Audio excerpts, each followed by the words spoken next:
That's the NSA. My name is Phil Cisneros. I'll be your MC today. Fascinating array of speakers that we have for you. I think you'll all enjoy them. And without any further ado, I think we should get to them as quickly as possible. First of all, I'd like to welcome you to the 2015 New Mexico UFO Conference. Pleased to welcome you on behalf of MUFON, New Mexico, and on behalf of the City of Vision, that's what we call Rio Rancho, whose mayor has proclaimed today UFO Research Day. That's pretty cool. We have 3 speakers today: John Alexander, Nick Redfern, and Nick Pope. I'm sure you've heard of them. Each will present a talk on the theme, what does the government really know? Boy, that's going to be a loaded question if I ever heard one. There will be a free time for a Q&A with the audience after each of our presenters. And we'll have all 3 speakers back at the end of the program for another kind of a roundtable Q&A with you and between each of them if they have questions between themselves. Should be quite fascinating, a series of presentations, so let's begin. First up will be John Alexander, longtime civil servant, researcher, and member of the military. John has traveled around the world. At one time, worked here in New Mexico at Los Alamos, which is my hometown. I was born in Los Alamos and raised there. You may have heard of that little atomic bomb thing was made up there. So let's give a nice welcome home, John. Round of applause as we invite you to the stage to talk about UFOs and what the government really knows.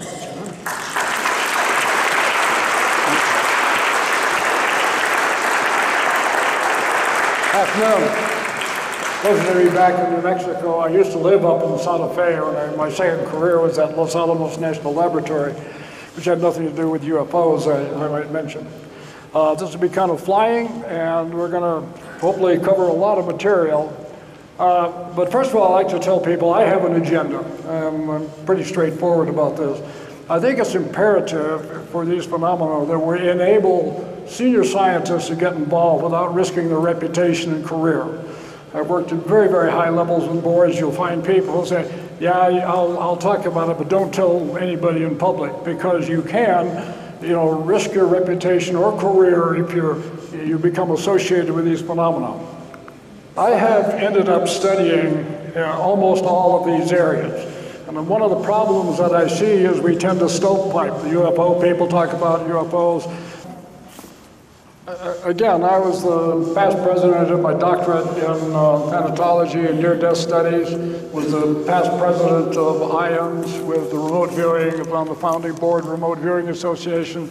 We did studies with psychokinesis, interspecies communication, and my bias is that somehow all of these things are interconnected, and that includes UFOs and even, we got lights on there, but Sasquatch, other kinds of things. Now, we have some association that we know of. Now, one of the things I tell people, if you're going to get involved in these studies, you need to have 3 things. First of all, you better have a sense of humor, because you're going to be attacked. I don't care what your position is. UFO community is really vicious at times. The other is you better have a day job or be independently wealthy. You're not going to make any money at this. And finally, you better understand conspiracy theory, because either you believe there's a conspiracy and a cover-up, or if you don't believe that, you're part of the cover-up. Now, let's start with the basic problem. What is a UFO? As you know, we got little balls of light, got hard craft that are more than a mile across, and everything in between. Thousands and thousands of variations. And in my view, part of the problem, in particular we get the extraterrestrial hypothesis, why are there so many different variations that we've seen? Now, is there life beyond Earth? Absolutely. I mean, we know just from a purely astronomical and mathematical approach, the probability of sentient life somewhere in the universe is almost a certainty. But, there are stars out there. One of the things we have started discovering in the last few years are the number of planets that are out there. Before that, we were unsure, but now we're talking billions and billions of planets. Certainly, some of them are most likely habited.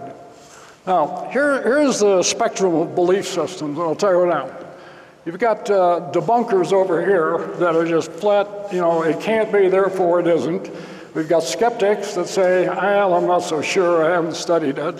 Then we've got the majority of the people, probably 70% of the population, say, yeah, UFOs exist, and that's okay. Then we get into crash retrieval. Did something fall down? We'll certainly talk about that. ARV is the alien re-engineered vehicle. In other words, have we retrofitted one and flying it around? And this one's kind of interesting. Or aliens here.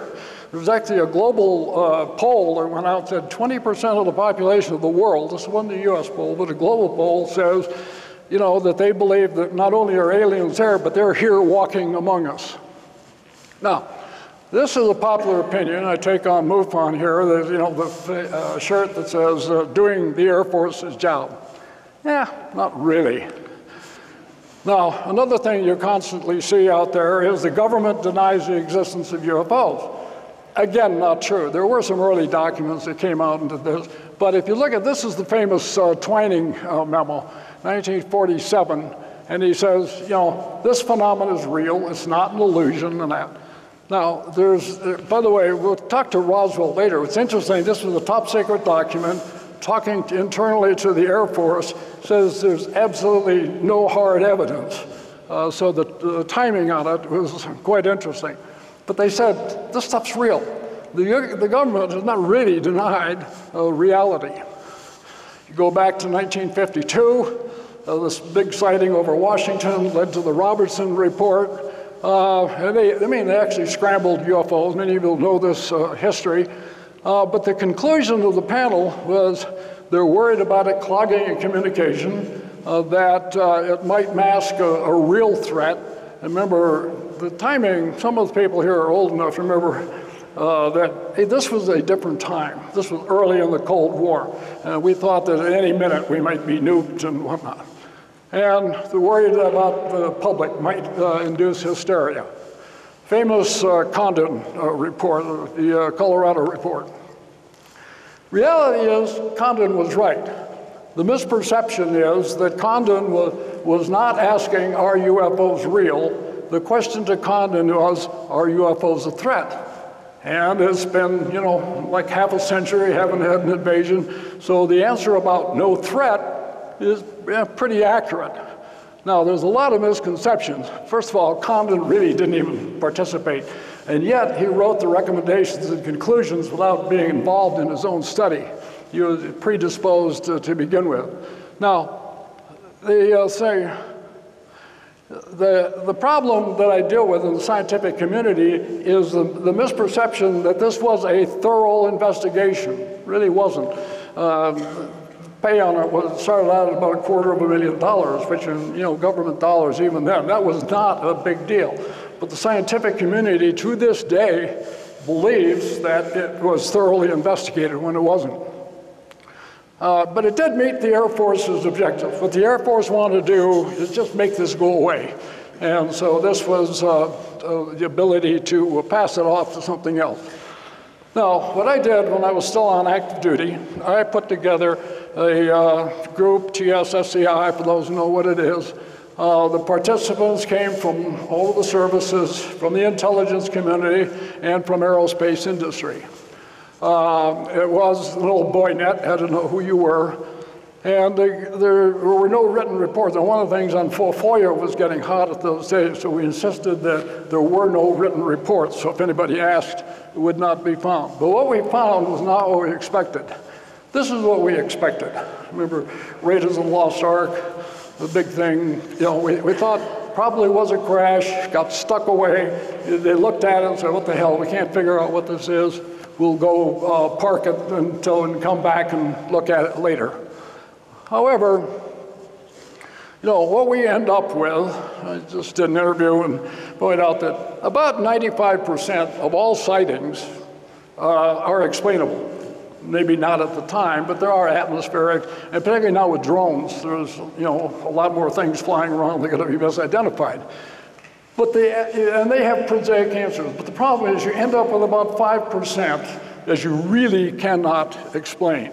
and some of them defy all conventional explanation. I'm going to just quickly touch on a few of these cases that I think are really good. And I put Bentwaters. I know Nick Pope is going to talk about, probably include this. This, I think, is one of the best cases. You had about 60 to 80 witnesses, many of them in the PRP, I mean, the Personnel Reliability Program, highly reliable. They were taking drug tests. They weren't hallucinating. And they ended up. And with this, you got physical evidence. One of the things I always ask about is physical evidence. You had indentations, you had plaster casts, you had radiation. When I first talked to Jim Peniston, called up, he's the guy who went out initially and he said, I want to talk to you about UFOs. He says, oh, you mean the one I touched? That's pretty close proximity. Phoenix Lights is actually a pretty good case. Thousands of witnesses. By the way, Phoenix Lights wasn't in Phoenix. I'm from Vegas. It actually started in Henderson, Nevada. It was time synchronized over Kingman, Arizona, Prescott, down to Phoenix, and on down to Tucson. Thousands of witnesses, and interestingly, one of them was Fife Symington, who was the governor, who came out later and made a big joke out of it, which I thought was really unconscionable. And by the way, you know, it's like, I'll back up, but both Bentwaters and Phoenix, they are not single events. We treat them as if it happened one time. The reality is with Bentwaters, weird stuff was happening there, you know, before they opened the base and continued to happen after the base was closed. But there are multiple events. Gulf Breeze, a similar experience. Great book by Bruce Maccabee when he wrote, it was all attributed to Ed Walters, who was the guy who first reported it. And then Bruce did a story of, Gulf Breeze without Ed, 50-some independent witnesses. This is another one, the Larry Coyne. This is a helicopter case. Helicopters flying along. Here's a craft flying at it. They think they're going to crash. He puts the collective down to avoid the crash.